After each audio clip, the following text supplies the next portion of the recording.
안녕하십니까. 2026년 2월 11일 수요일입니다. 8260K 에로 채널에서 오늘은 김재인, 강성열, 유순실의 박 대통령 정치 재개 저지 공작, 이런 주제로 말씀을 드리도록 하겠습니다. 본문 말씀을 드리기 전에 어제 올렸던 영상에서 음성 편집을 잘못해가지고 이중으로 음성이 나가게 한 점을 사과드리고 아침에 다시 올렸습니다. 어제 영상 편집 프로그램을 다른 거를 사용했는데 어제 올린 영상 내용처럼 제가 인터넷 활동을 할 수 없게 감시와 방해를 하는 내용이 엄청납니다. 특히 녹음 프로그램에서 저들은 녹음 프로그램의 설정을 원격으로 자기들이 바꿔놓습니다. 마치 중국이 원격으로 대한민국 휴전선과 동서남해 그리고 주요 군기지의 감시 카메라에 설정을 조정하듯이 그렇게 하는 겁니다. 그래서 음성의 끝이 잘리고 끊어지는 느낌이 드는 이유가 바로 그런 겁니다. 지금은 저들도 조심을 하지만 어떤 때는 기침 소리가 저절로 들립니다. 의자 끄는 소리도 들렸습니다. 그래서 몇 번인가 제가 첩보 활동을 하던 시절에 무지막지한 욕을 해야 되니까 지금은 그런 현상은 다 없어졌습니다만은 노골적인 감시 그리고 저지 활동은 여전합니다. 그 점을 이해하셔야 됩니다. 그래서 제가 어제 서둘러서 그런 말씀을 드리려다가 어제 8시간 정도 운전을 하고 피곤한 상태에서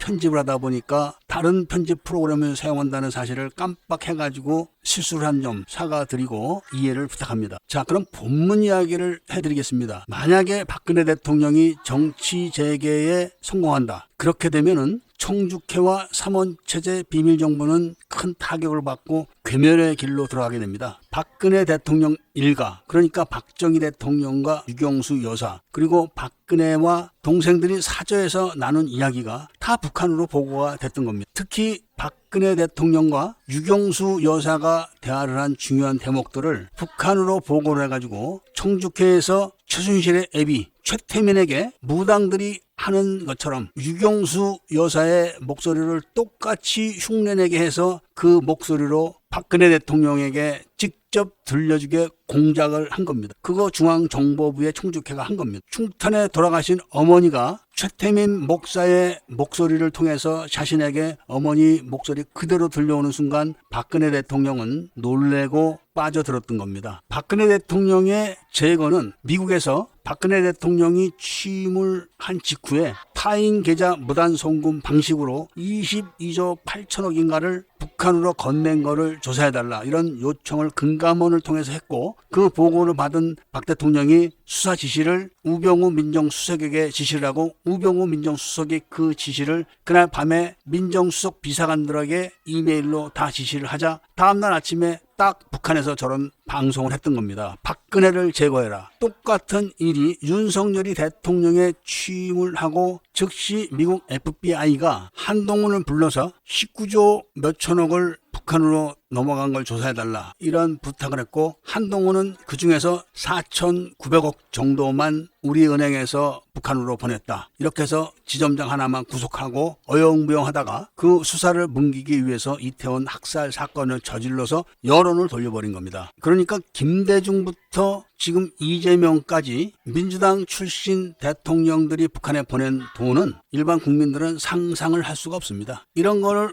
옥중에서 모든 재판 기록과 자신이 아버지 때 본 기억, 그리고 자신이 대통령 재임 시 겪은 거, 이런 걸로 많은 걸 확인한 박근혜 대통령이 정치를 재개하게 되면 어떻게 될까요? 박근혜 대통령 재개가 정상적인 정치 활동인 정치 탄핵이 아니라 북한의 공작이었다는 게 확인되면은 탄핵은 무효가 되고 박근혜 대통령의 남은 임기는 보장이 되는 겁니다. 그래서 저들은 악착같이 박근혜 대통령의 정치 재개를 막아야 됩니다. 그럼 박근혜 대통령의 가장 옆에 붙어있는 유영아가 누굴까? 바로 박근혜 대통령이 대북 송금을 수사해라, 이렇게 우병우 비서관에게 지시했을 때 민정수석실의 비서관들의 이메일 아이디와 비밀번호를 자기 태블릿에다 넣어놓고 그 태블릿에 있는 민정비서관들의 이메일 아이디와 비밀번호를 바로 최순실의 조카 이병헌이 알고 있었다는 것이 검찰 수사 기록에 딱 나와 있습니다. 이병헌이가 공무원입니까? 청와대 직원입니까? 왜 민정비서실에 비서관들의 이메일 아이디와 비밀번호를 이병헌이가 알고 있어야 될 이유가 전혀 없습니다. 그런데 이병헌이는 알고 있었고 중앙정보부 청주회에서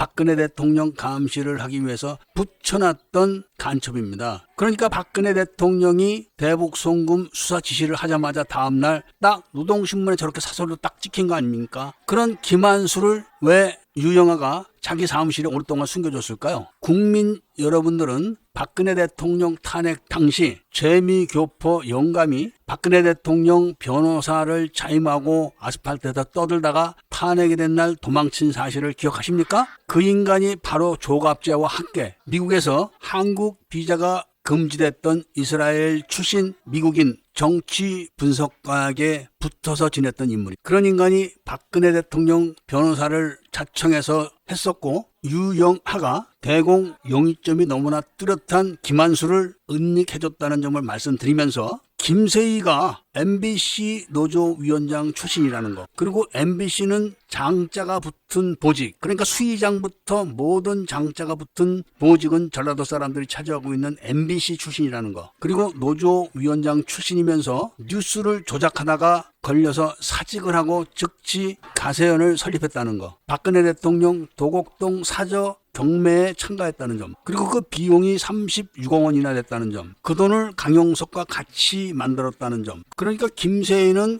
2018년 8월 1일 날 MBC를 퇴사해가지고 2018년 8월 21일 가세연을 설립했는데, 2021년 8월 11일 1회차 경매에서 38억 6,400만 원에 낙찰된 박근혜 대통령 도곡동 사저에 김세희는 가세연이 아닌 자신과 강용석 명의로 36억 2,199만 원으로 응찰을 했었던 겁니다. 그러니까 이 돈은 박근혜 대통령 도서출판과 별개고 박근혜 대통령을 돕자 이렇게 해서 벌어들인 돈인 겁니다. 그러니까 김세희와 강용석은 2018년도 8월 달부터 박근혜 대통령과 박정희 대통령을 팔아가지고 구독자를 늘리고 돈을 벌기 시작하면서, 거기다 오페라니 뭐니 여러 행사와 각종 장신구들을 판매해서 돈을 버는 겁니다. 그런데 지금 강용석과 여러 매체들이 떠드는 도서출판 수익금, 20만 권에 대한 도서출판 수익금은 서점들을 통해서 판매된 유통구조를 통한 판매에 관한 것입니다. 매출액이 19억 8,288만 5,517원이라고 하니까 이거는 가세연의 도서출판사가 유통구조에 넘긴 판매액인 겁니다. 거기서 인쇄비와 여러 비용들이 14억 120만 5,007원이 들어갔다고 하고 이익이 5억 8,168만 510원이라고 하는 것은 30만 권 중에서 20만 권의 유통 판매를 말하는 것이고, 나머지 10만 권은 박근혜 대통령 지지자들이 가세연을 통해서 직접 구입한 겁니다. 이게 20억 원입니다. 이 책에 대한 비용은 거의 다 상계 처리가 끝난 상태이기 때문에 20억이 통째로 다 남은 걸로 보이고, 이 돈의 행방이 지금 아무도 이야기를 하지 않는 겁니다. 그러면 유영아는 그 책을 지가 만든다고 해서 김세희를 불러서 짝짝꿍을 할 때 나는 손가락만 빨고 있을 테니까 네가 다 먹어, 이렇게 했겠습니까? 이미 도곡동 사저를 경매하기 위해서 36억 원이라는 돈을 갖고 있었던 김세희가 달성 사저를 매입할 때 25억 원밖에 안 되는 돈을 빌려주는 계약을 한 거, 이게 의문인 겁니다. 왜냐하면은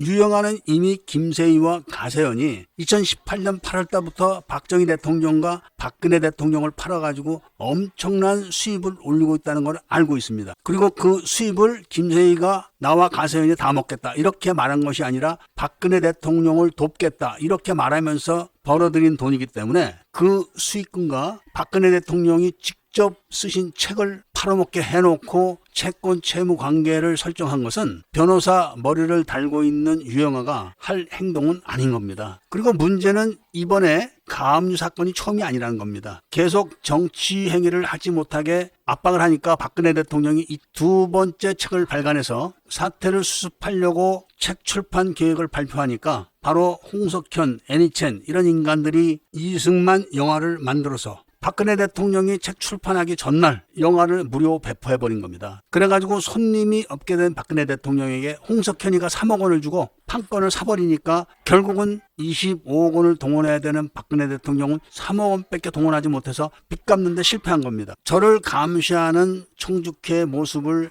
제가 간간히 말씀을 드렸지만 박근혜 대통령 옆에는 유영아 그리고 가족들이 딱 붙어 있습니다. 박근혜 대통령은 휴대폰도 사용하지 않으니까 나주 인터넷과 국정원에서 그 방식으로 감시하기가 불가능하니까 맨투맨으로 감시를 하는 거죠. 자, 그럼 결론적으로 아무도 말을 꺼내지 않는 20억 원. 그 돈은 누가 먹을까요? 통상적으로 책 판권을 가지고 책을 발간할 때 대통령급 인물들이 자서전을 발간하면 25억 원 정도의 수익이 생긴다는 것은 통계로 나와 있습니다. 그리고 판매 방식은 정식 유통 구조를 통해서 판매를 하고 또 직접 판매를 하는 방식도 있습니다. 그러니까 유통을 통해서 판매하는 수익금은 가세연이 먹을 수밖에 없는 구조입니다. 그런데 직접 가세연이 박근혜 대통령 지지자들에게 판매하는 책은 택배비만 빼면은 전액이 남는 겁니다. 그 수익금은 누가 가져갔을까요? 강용석은 자기가 안 가졌다고 합니다. 그리고 전액 박근혜 대통령에게 드리기로 했다고 합니다. 그런데 박근혜 대통령에게 전달이 안 됐습니다. 책은 판매가 끝난 지가 오래됐습니다. 그럼 돈은 누구에게 있을까요? 김세희에게 있을까요? 김세희가 자신에게 모든 혜택을 준 유영아에게 줬을까요? 이런 똑같은 사례를 총총모가 당했지 않습니까? 그런데 책대금 말고 책을 사면서 후원금을 내신 분들이 어마어마하게 많습니다. 그 후원금은 당연히 김세희가 먹는 겁니다. 책대금이